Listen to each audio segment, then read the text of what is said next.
What's going on, guys? It's Shane, also known as the Pittsburgh PA, and this is the first live episode of Specialty Speaks with Dr. Emily. Yeah. We're doing emergency medicine today, and stay tuned because it's going to be an awesome one. All right.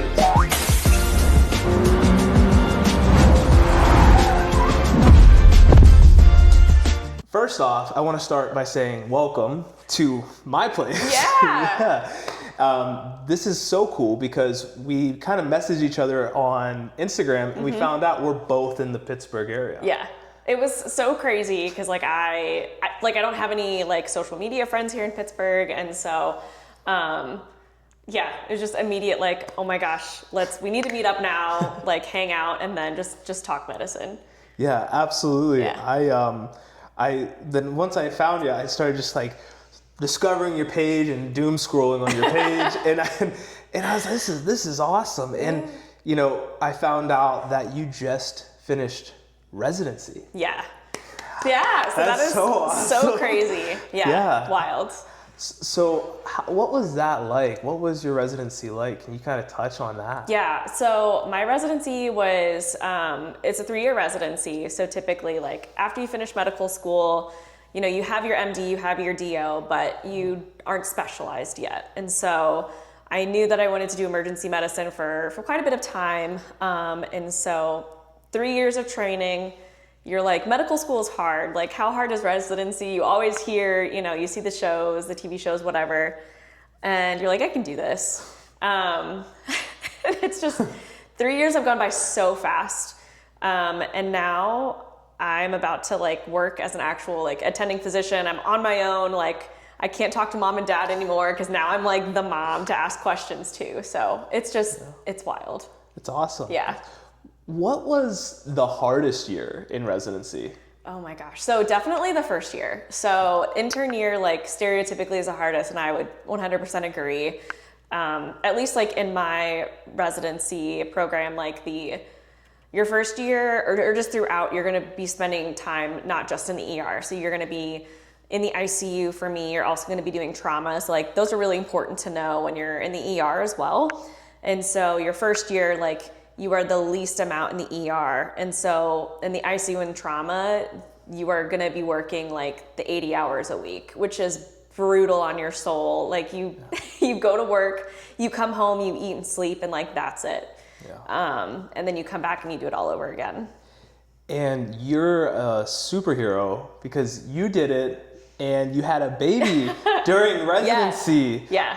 How was that? How did that change things? So it was a huge change. The plan, and thankfully the plan worked out, we were lucky, was to we wanted to start a family, and the plan was to do it 3rd year. So I would be in the ER the most time, and I would have a shift reduction each year. So 19 shifts a month in the ER, which is still quite a bit. It would average about 60 hours a week. But I was I want to have a kid then. I didn't really want to have a kid starting out as an attending, at least as a resident, I knew my schedule, I knew what was going on. Still a lot of hard work, took 7 weeks off, which is insane. I don't understand how this 6-week, 7-week thing came about for maternity leave, but it all worked out. I was very blessed and lucky to have an uncomplicated pregnancy, and the delivery went really well. And so, and I have the most amazing husband and partner who is just the best dad as well. So I had a lot of supportive things, a lot of lucky and a lot of luck that went into it, I think. And so she's my world, and I'm so glad with how everything turned out. Aww. Yeah. That's awesome. Yeah. That's awesome.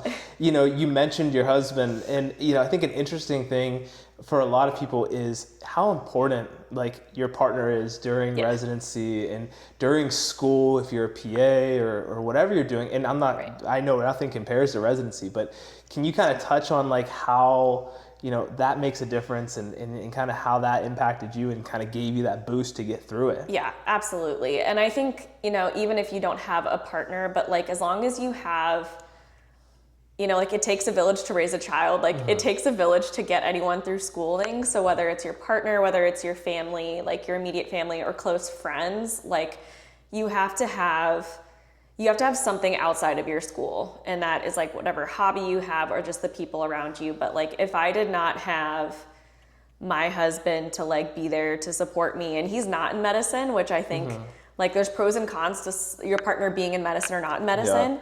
And so he is just my rock and someone that I can come home to, and I know that like I'm safe, and like I'm sure that's the same for like a lot of other people too. Absolutely, yeah. And I can barely take care of my dog, so the fact that you do all that you do is impressive, and you know I can speak to it too. I mean, in some ways, we kind of chatted before we got started here, but my girlfriend's an OT. And so we're in medicine, but it's very different. And she does peds, I'm hospitalist, so things that she tells me, I'm like, whoa, I never knew, but I feel like I learned so much from her. But at the same time, I can still offer like different takes and different days because of how different the two fields are. Yeah. And so that has been really cool too. Thinking about ER, right? And kind of, you talked about residency and that.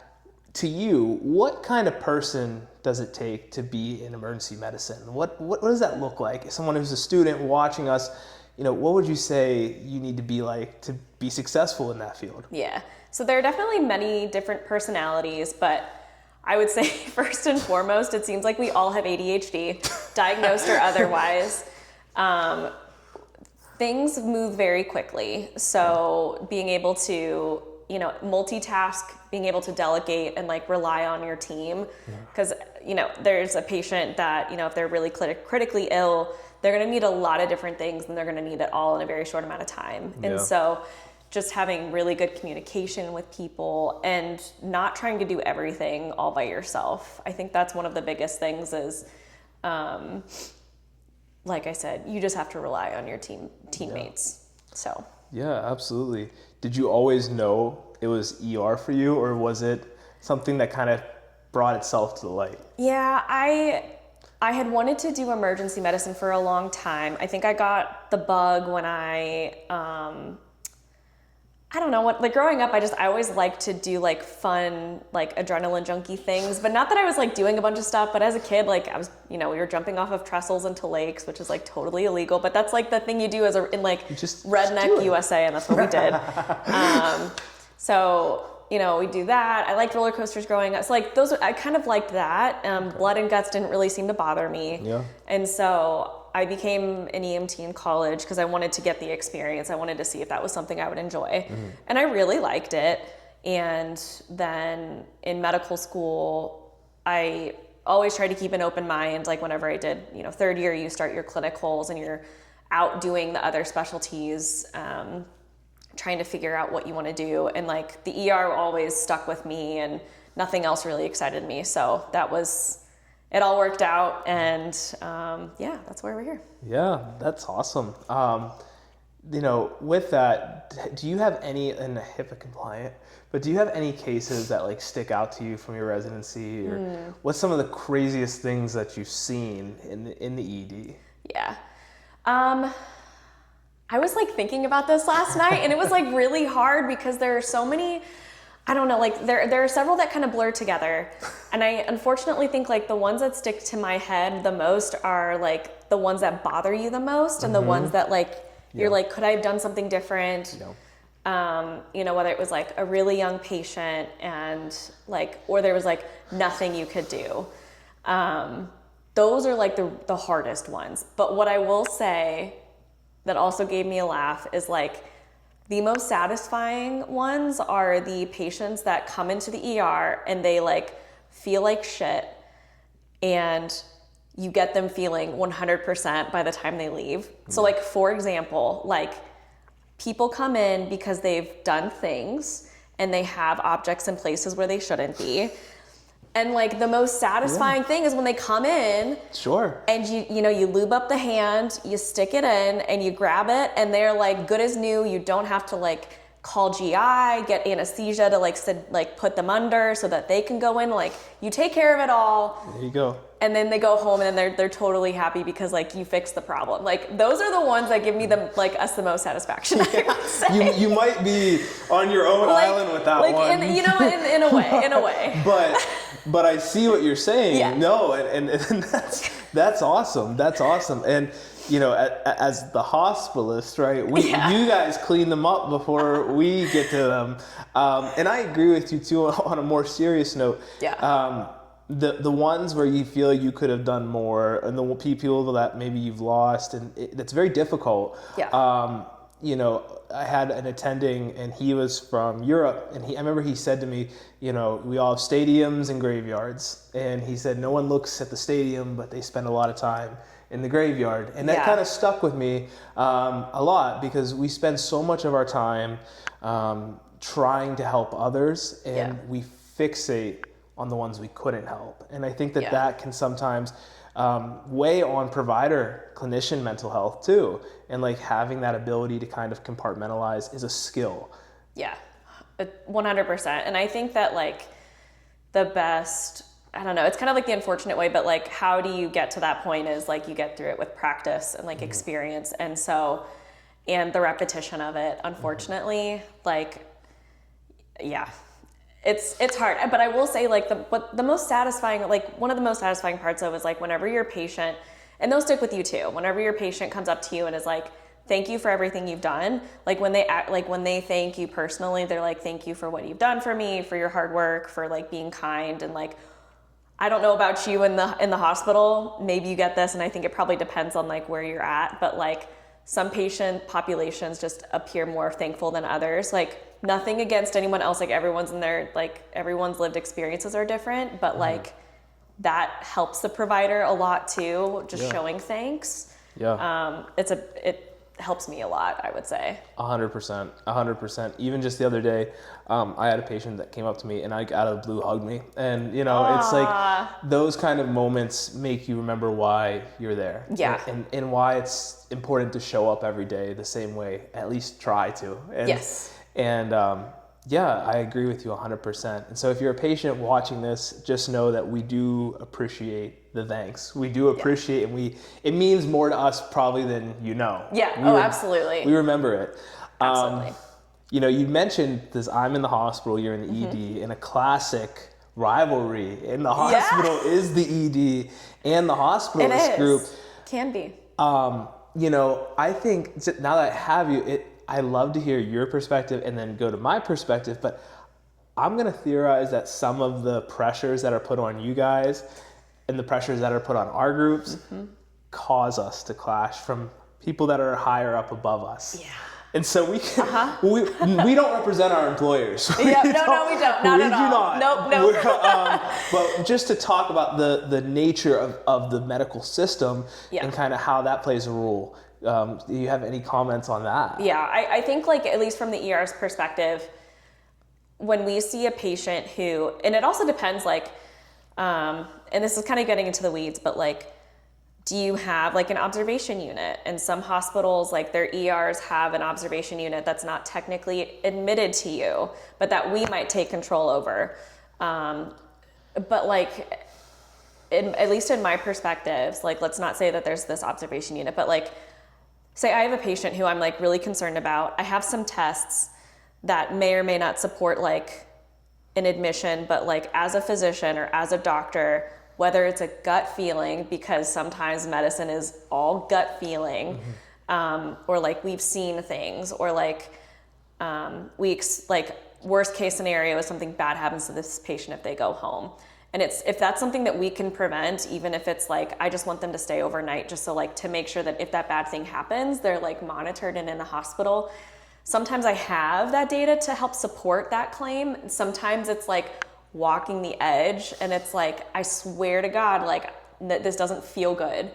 But from your perspective, I'm sure it's different because you're like, maybe I only have so many beds available, or like, you know, admitting patients costs money, and sometimes insurances don't pay out that money, and like that shouldn't be our job though. Our job is not to like dictate, I agree, you know, who gets admit, like whether they can pay their bill or not, which is a whole other thing. But I would say like from my perspective, I'm like, I have reasons to believe that this patient should be admitted, and then you're like, why don't they believe me? Like, we're all in this together kind of thing.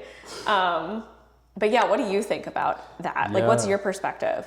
Yeah, no, this is you can speak to this too, but my theory is like, I'm sure you guys are pushed to either, admit or discharge or keep the ED flowing. Exactly. It's all about the flow. And so I understand that from the hospitalist perspective, we are always pressured to discharge. But if a discharge goes poorly, we're punished, which is a shame, right? Because they always we get emails. The census is high. We need beds. Or like if 30-day admissions, or if they were just discharged and then they get readmitted, like that's a ding for you too. That's I'm a sure. ding for us. Yeah. And then monitors. So there's only so many monitors, and so if we take somebody, that needs admitted, but they need a monitor, then we have to take a monitor off of somebody else. Yeah. And that is so frustrating because it's like, we're at a hospital. Can we just buy more monitors? Yeah. It's like resource management too. And it sucks because it's like, why do we have to be in charge of that? But I understand because we do need to utilize like resource management. But yeah. And I really do love my ED providers. I mean, they do a great job, the workups and things like that. And like sometimes, we always have our things where we're like, hey, can you order this for me? Or I'm not sure about this. Can you explain this? Or, sometimes, I'm sure you guys are like, no, this person needs to come in. Trust me, and it's like, it's like this, how could I describe? Like almost like a sibling kind of rivalry. Yeah. Like you're on the same team. Right. But you're like, why do I got to do this? Or why don't you do this? Right. Right. Yeah. And so, but at the end of the day, I think we can both agree that both teams just want the patients to do well. Yep. And I think that it's a shame that sometimes we feel pressure outside of just the patient care. Yes. And so I think as clinicians, we do our absolute best to put the patients in the very middle of everything. And that's the priority. Exactly. Yeah. And so, actually something that had touched on that situation and still touches on that situation is locally filmed television show, The Pitt. Yeah. And so you are living in the Pitt. A little bit.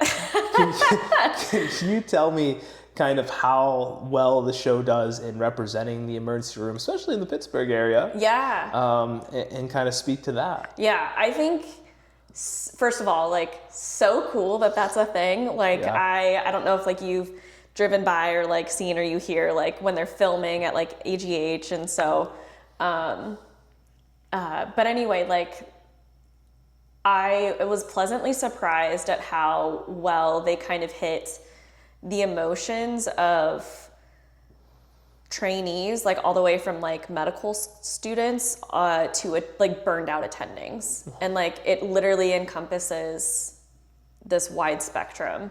And so I am just like, was very impressed by like, as a medical student, Whitaker, like his patient dies and he's just so fixated on like someone died. Like no one, like why is no one caring that someone died? Yeah. And then as an attending, it's like, all right, next one, let's go. Like, and then there's everyone else in between.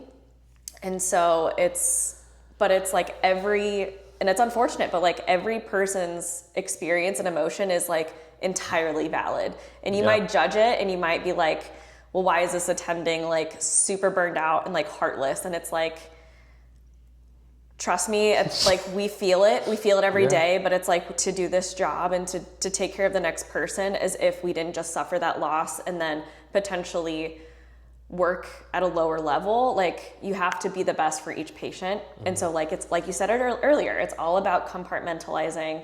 It's all about making sure that like you can still function and you can still work while being handled some really traumatic shit. Yeah. Like, and just 100%. Keeping on going. Yeah, 100%. I think the show does a great job of that. Yeah. I think the human side of medicine is depicted well. Yeah. And it's funny because I did my ER rotation at AGH. Okay. So whenever I see the show, I'm like, this is awesome. Like, this is, and I remember the real attendings there and how crazy they were. Yeah. With the best way crazy. But just like fearless, moving, that place is crazy. And Yeah. so I think the show does a wonderful job of depicting that. And, you know, HBO, we're here. If you need extras. If you need extras who are like in Pittsburgh, but also we can go to California or wherever you'd film at. Yeah. I don't honestly, I can be like just a corpse in the background, like, but I'll just be here. Just let us in. Just let us in. That's awesome. No, so, you know, they're filming this fall, so maybe we'll see. Stay tuned. That's coming up next. But yeah, and so the human life of medicine that it touches on, I kind of want to dive deeper into that. It is so crazy how people kind of look at doctors, I think traditionally, as this like all-knowing being, right? Like back in the 50s, you had the white coat and the old man, and that kind of, that's what it is. And it's not that. It's not that at all. But that kind of association is still ingrained in people. And I think that there's a loss of the humanness of it. Would you agree? Humanness in like what way would you say?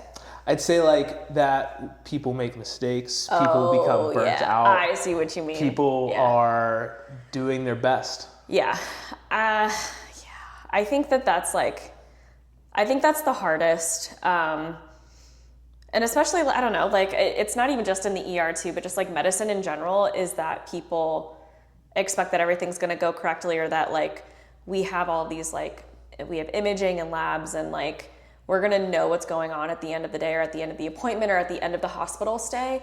And I feel like I'm constantly reminding patients, and that's okay. Like, again, like you're right. They come in with this perspective of, I'm going to know what's wrong with me. I'm going to be fixed. I'm going to feel better and go home. And so there are unfortunate times when I'm like, we may not have the answer to what's going on, but what I can tell you is like, we'll get information.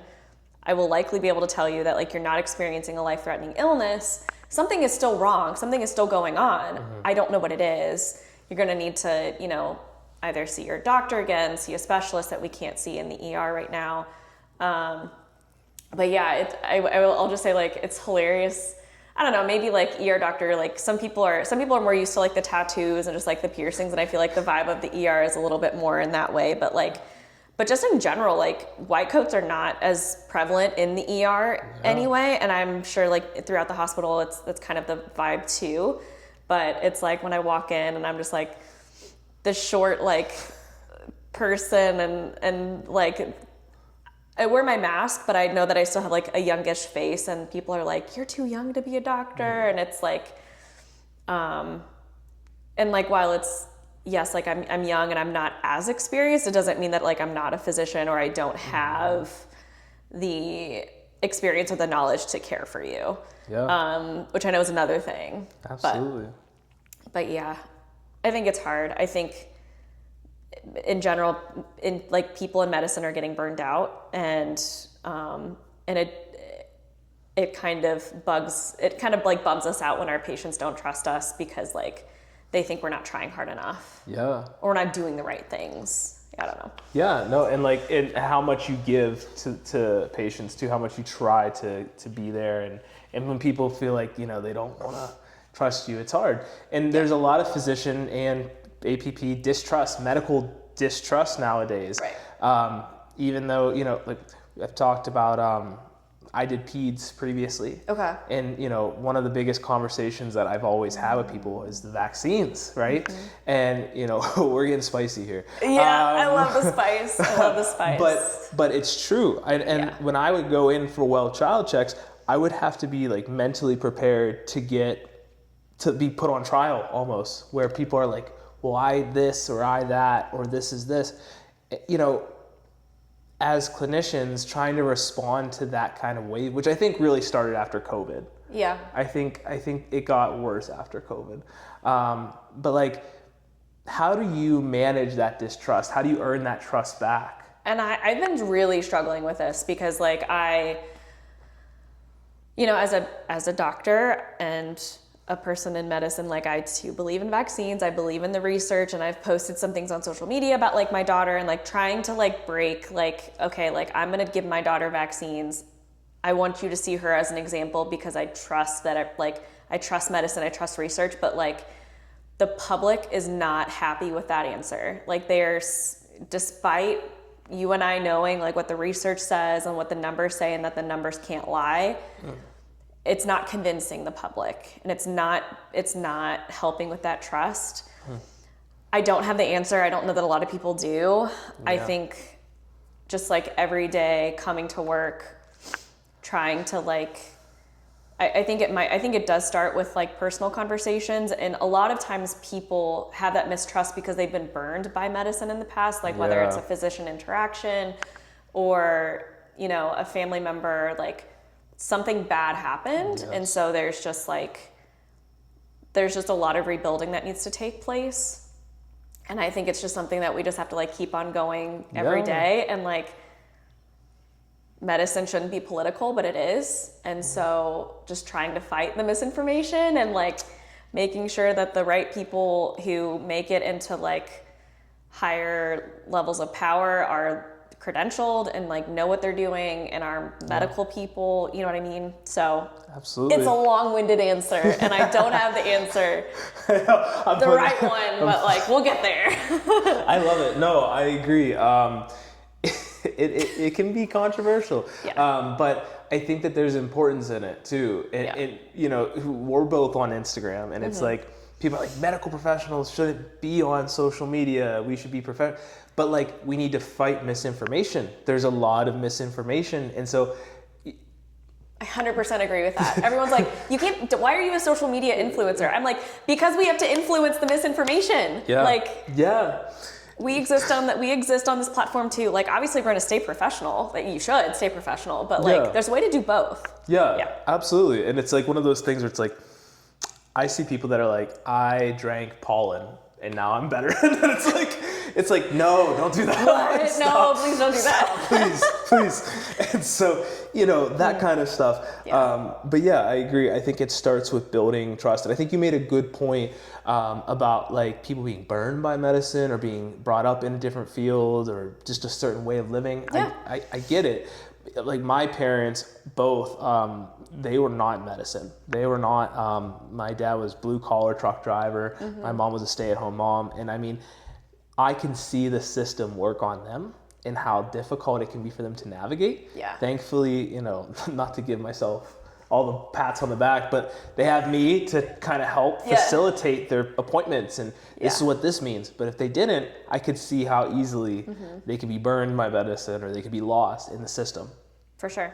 And so that, in my opinion, I feel like making it clear with your patients, communicating well with your patients is like key. And meeting them where they're at too, because and making sure that you're explaining everything. Like, I know sometimes, like, I'm sure like there's like medical jargon is entirely different than like I don't like, how, help me with like, you know what I mean? Like, I hate saying like layperson, but just like with a person who is not in the medical field, like it's a different language. It's a different language. It is. And trying to like translate it takes, like, we should be good at it and we're not. No. And many people don't make the effort to translate it well. A lot of people in medicine aren't very eloquent in their speaking and the way that they communicate too. And that's okay. That's okay. Yeah. They're gonna make that steroid pack right though. They're gonna taper those steroids. Don't you worry about that. But and so I agree though. You know, we talked about kind of social media a little bit, and I'm curious. We talked about like de-influencing the bad information, but why did you specifically get into social media? What made you say, I need to get on here and document what I'm doing? So I was like a theater nerd in high school and college, and Best role. Oh man, I miss like, what'd you say? What? Best role. Best role. Oh my God. Like what I did? Yeah. Oh my gosh. Okay. So there were a couple. So like my senior year of high school, I was Mary Poppins, and I got to fly on like, it's pretty sweet. It was like the first time my high school got like got the like rope system. It was like so cool. But You were the guinea pig. I was, but like it was great. It was wonderful. And then in college we did Next to Normal, and I was it was like a 2000s musical, or 2000s 2000 teens, and it was about mental health. And so like I was like the teenage daughter, and like besides like the conversation piece, which like we're proponents of mental health, as I know, but like I learned how to belt in that musical. And so I was all about it because I found my like belt voice. And anyway, I'm very amateur, very much like never going to go anywhere, but I enjoyed it. I loved acting and singing. And so, again, I'm a long-winded rambly person, but doing social media, like it was a way for me to create things again and to like, be kind of like with a camera and be emotive, but also I do enjoy educating. And so I knew that like, okay, me helping to educate like the public or whatever about medicine, like obviously that's something I'm passionate in, otherwise I wouldn't go into it, kind of thing. And so I wanted to just like kind of marry the two, because like as a physician, like it's hard to, I don't know when I'll be able to do theater stuff again. I'm sure maybe it'll be when I retire, if that's okay. But like, it was just a way for me to be creative again. Yeah. Yeah. That's awesome. So. That's awesome. I cope with humor. Yeah. So my page, that's another, like, heck yeah, man. Like do whatever you need. If you're not in the field, some of the stuff you might see, you're like, whoa. But the dark humor, I just enjoyed it. I enjoy making people laugh. I love it.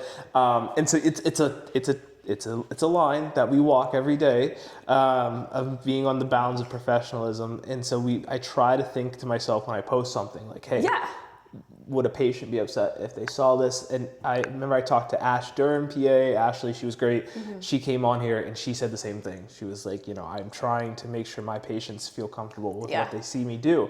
But the humor is healthy. The humor is certainly healthy, and there's no shortage of it. And so, exactly. So we have fun. We have fun. Kind of going off into our kind of closing segment, I want to ask you, what would you want people to know about you and about what what's important to you as a doctor? What would you want people to know that are coming into your ER, as far as what to expect or just any message for people? Yeah. The ER is a very interesting place because it's a place that you can, like, people come in expecting, I'm going to get all of these tests done and it's going to happen in like an hour or two. And then like, I'm going to get to go home scot-free. And I want people to know is like, we are trying our best. We're trying to get you the care that you need. It's not going to take like an hour or two. And for a lot of things that like are potentially outside of our control, like on your side, on my side, wait times are horrendous. There's boarding in the ER, so we don't have as many beds available for these patients. And so I think some people, rightfully so, feel like they are just getting lost and forgotten.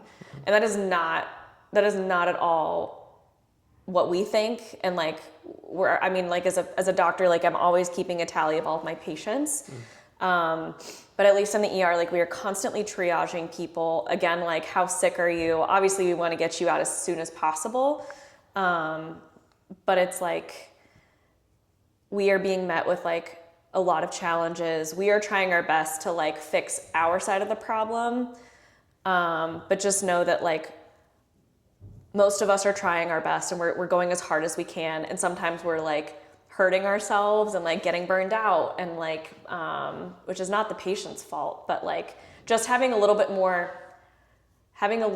patience and having like, again, like saying thank you if you can. If we did some shitty service, like don't thank us. Like, make sure you talk to your make sure you talk to some other people to get the customer service part. But like, but really, we're trying our best, and we love our patients. We do. Like, we'll cry at the end of the night if something bad goes wrong, and like we care for you like we would care for our family, but sometimes it gets way lost in translation. Yeah. Yeah. Yeah. It's hard. I mean, and I can echo that from the hospitalist. You know, when you come upstairs and you're in the hospital, we feel the same way. You know, sometimes people get forgotten. It takes a while to get to rounds. It takes a while to get there, and discharges get hung up with barriers, insurance, and safe discharge home, and things like that. And we care. And if it is a poor outcome, you know, we feel it just the same way that I'm sure you guys do. And in recognizing that there is a big fight that we fight every day, we do our best, we do our darndest for our patients. And I think that just if people can recognize that, then we're appreciative, you know? Yeah. So this episode has been awesome. Like, I'm just so happy that you're able to come and I'm so glad that, like, I'm just like, still, I am over the moon. I want to do this again. Like, this is so fun. Maybe we'll be hosting. Maybe we'll do a co-hosted that would be amazing podcast, and we'll just bring anybody on. If you guys want to come on, comment down below, and we'll fly you to Pittsburgh. With our oodles of money, we're gonna fly you out to Pittsburgh. You heard it here first. Yeah. But I will leave Emily's Instagram, TikTok down in the description. You'll be able to get this on Spotify, Apple Podcast. This video will be on YouTube. Make sure you follow me on Instagram and TikTok at the Pittsburgh PA, and I will see you guys in the next video. Woohoo! Woo! Awesome.